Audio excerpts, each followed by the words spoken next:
Baik pemirsa, masih bersama kami di Mari Tugu Golden Ways. Segmen 5 di acara pada malam hari dengan tema berjudul Can Love Change a Man? Dapatkah cinta mengubah seorang laki-laki? Kami berbincang di segmen curhat, namun kita jeda sejenak tadi Pak Mario. Seru sekali, dan ada sebuah pertanyaan berkaitan dengan cinta, Pak. Ada orang yang percaya bahwa kalau kita bicara cinta, jangan diberikan 100%. Ya, bagaimana pendapat Bapak? Ada, bahkan adik saya sendiri di Inggris, waktu saya mengunjungi pernikahannya dari adik yang pertama, adik di Amerika, dari adik angkat di Amerika, menikah yang pertama, yang kedua sudah menikah. Melihat saya, Ibu Lina main piano di rumahnya di London, lalu saya mendatangi, mencium, sedang saya tadi jauh di luar, saya dengar ini Love mainkan musik kesukaan saya cium, lalu Jeff bilang, adik saya bilang, "You're in love like that, Mario. What happens if she goes?" Kalau kamu kehilangan istrimu dengan cinta yang seperti itu, apa jadinya? Dia bilang, "You should love just enough." Jadi kalau dia pergi, kamu lebih mudah sembuh. Saya bilang, saya tidak akan mengurangi cinta karena membayangkan dia akan pergi. Saya memaksimalkan cinta, lalu berdoa supaya dia panjang umur. Itu cinta, Mas. Nah, yuk kita lihat meme-nya. Memang mencintainya dengan seutuhnya tidak menjamin bahwa dia akan menjadi milik Anda sampai ke surga. Tidak ada jaminan. Yang namanya cinta yang kecewakan karena seutuhnya. Percaya lalu dikecewakan. Tidak ada jaminan bahwa Anda berdua akan sampai ke surga, tetapi itu adalah satu-satunya cara. Jangan menyimpan sebagian, karena orang yang menyimpan sebagian cintanya pantas bagi orang yang juga menyimpan sebagian cintanya. Itu hukum. Jadi kalau gitu full saja, committed. Kalau salah sekalian ketahuan segera, dan move on, lalu bangun hubungan yang lebih baik lagi dengan wanita atau laki-laki yang lebih pantas bagi kualitas Anda. Gitu. Betul sekali Pak Mario. Terima kasih Pak. Silakan dilanjutkan. Yes.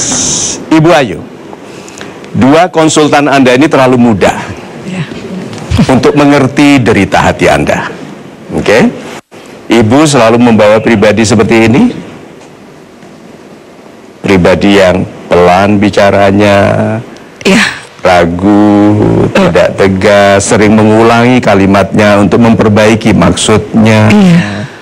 Sehingga laki-laki ini mungkin sama sekali tidak tahu bahwa ibu mencintainya. Karena ibu tidak jelas. Wanita itu harus jelas, tegas. Itu. Jadi beritahu dia, kalau kamu tidak lamar aku sebelum bulan ini selesai, aku lepas diriku di pasar bebas. Coba, kalau bicaranya begitu, diperhatikan nggak oleh laki-laki? Walaupun kelihatannya lucu, kelihatannya berani, tidak masuk akal, tapi diperhatikan nggak? Diperhatikan. Good. Nah, ibu apakah pantas untuk diperhatikan dengan cara bicara yang seperti itu tadi? Mungkin ya enggak. Nah, itu dia ibu. Tidak pantas. Ibu orang baik sekali. Ibu khawatir melukai perasaan orang. Ibu tidak suka imposing. Tidak suka ini perasaan orang lalu ibu tutupi dengan perasaan orang. Ini masalah orang, ibu tidak mau minta sesuatu. Ibu tidak mau merepoti. Ibu itu orang baik sekali. Yang ibu kurang adalah mendahulukan kepentingan ibu. Mendahulukan kepentingan ibu itu bukan egois, itu menghormati hak. Berbahagia itu hak. Lebih tegas. Jadi mungkin jalan kalau agak buntu ke depan, mundur sedikit, itu tidak apa-apa. Asal mundurnya itu adalah proses untuk menemukan jalan maju. Nah, ibu tidak mendorong kuat karena pribadi ibu tidak kuat. Dia tidak mengerti karena ibu tidak jelas maksudnya. Sehingga ini kalau diteruskan, berapa lama ibu harus menunggu? Ya karena masih trauma. Masih trauma. Good. Ibu, kalau ibu beli mobil baru, barang-barang sampah dari mobil lama dibawa lagi nggak di bagasi mobil yang baru? Enggak sih. Tidak. Nah, banyak orang begitu, Bu.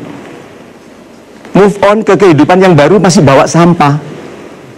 Dari pernikahan lama, dari hubungan lama, dari kekasih lama, dibawa di mobil baru. Padahal mobil baru itu nanti ada penumpang baru. Nah, penumpang baru akan melihat sampah-sampah itu.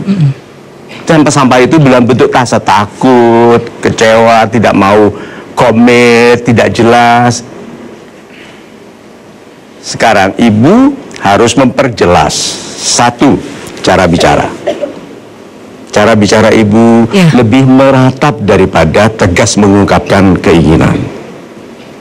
Meratap, dijauhi laki-laki. Laki-laki tidak suka wanita penyedih. Tuh, ngangguk-ngangguk dia. Kenapa laki-laki tidak suka wanita penyedih? Karena laki-laki tidak bisa melihat wanita menangis. Karena dia ikut menangis juga? Tidak suka. Karena laki-laki itu mau bongkar dunia, mau bangun istana, lalu didampingi oleh wanita yang mengeluh, nggak enak itu, jangan begitulah, mending kamu, begitu coba. Tapi kalau istrinya bilang, maju mas, terjun, enak, gitu. Gitu lah. Jadi ibu tidak dilihat oleh laki-laki itu sebagai wanita yang akan menghebatkannya. Lihat ya, wanita memilih laki-laki yang menghebatkan. Yang menghebatkan itu tegas, ibu, kata-katanya nggak banyak. Ibu banyak sekali kata-katanya untuk mengungkapkan beberapa hal inti. Ubah cara bicara. Lalu wajah yang penyedih, wajah ibu drooping. Sekarang ibu ceriakan, mata dilebarkan. Begitu nanti kalau dia datang, hello, gitu loh, Bu. Betul, Bu. Sorry, betul-betul happy. Karena semua ya, ini yang masih berkekasih, anak muda ya, kalau bertengkar, biasanya kan lama akurnya, kenapa? Nggak bisa lihat mata, gitu kan? Habis bertengkar kalau mau lihat mata langsung, gitu kan? Mulai dari sekarang, habis bertengkar langsung, apa kabar? Makan yuk, kamu yang bayar, gitu loh. Nah, iya betul. Kalau Anda tidak bisa meninggalkan beban pertengkaran, dia masih nganggap Anda ingin bertengkar. Itu caranya. Dengan istri juga begitu. Istri itu suka bertengkar. Ya nggak ada lain kerjaannya kecuali memang menyiksa laki-laki. Nah, enggak, itu dulu. Saya waktu masih muda memang dilatih oleh Ibu Lina untuk betul-betul menjadi laki-laki yang berfokus pada dia dan karir. Saya dulu betul-betul, karena dulu saya eksekutif, fokus pada karir saya. Sekarang dilatih oleh Ibu Lina, include me in your life or I am not your life. Wanita yang tegas itu begitu, ikutkan aku dalam kehidupanmu atau aku bukan kehidupanmu. Nah, itu pengorbanan saya sebagai eksekutif yang agresif waktu muda, menjadi seorang suami yang committed sekali, menjadikan dia prioritas. Nah, ibu harus menjadi wanita yang ingin menghebatkannya, bukan yang istilahnya agak rewel menanyakan komit atau enggak. Jadi apa rencana ibu? Akan merubah. Merubah apa? Diri saya sendiri akan merubah untuk lebih tegas. Lebih tegas, lebih happy, lebih ceria, tinggalkan keluhan bersama Tuhan. Jadi kalau mengeluh kepada Tuhanku, ini yang aku keluhkan, kepada sesama, be happy. Iya. Yes, kita berikan tepuk tangan dulu. Cepat sekali Pak Mario, kita harus jeda sejenak Pak. Kami akan segera kembali tentu saja di Mari Teguh Golden Ways.